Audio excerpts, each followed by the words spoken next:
Okay, eto na yung pangalawang uri ng pending order, yung tinatawag nating stop order. Coach, iba pa ba yan sa stop loss? Mamaya pag-uusapan natin yung stop loss. Yung stop order may dalawang uri, buy at saka sell. So pag-usapan muna natin si buy stop. Halimbawa, meron ka ditong resistance, meron ka naman ditong support. Paano nag-work si buy stop? Halimbawa, umaakyat si market, umaakyat. Ngayon, na-forecast mo na parang, pagdating dito, second touch, pwedeng ma-break si resistance.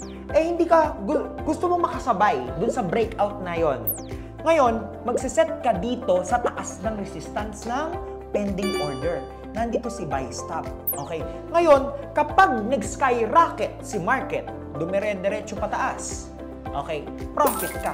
At this area, ibig sabihin, na-trigger yung entry mo. Paano, coach, kung halimbawa, na-trigger lang si entry ko, fake breakout pala, false, tapos bumaba ulit, losses ka naman nun.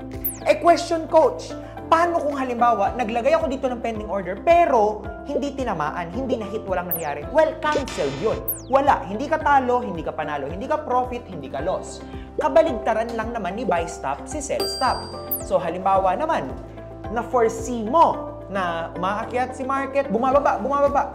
Sabi mo, magdediretso yan. Ito yung next level. Ito, may isa pang support dito. Sabi mo, dediretso yan dito sa second support.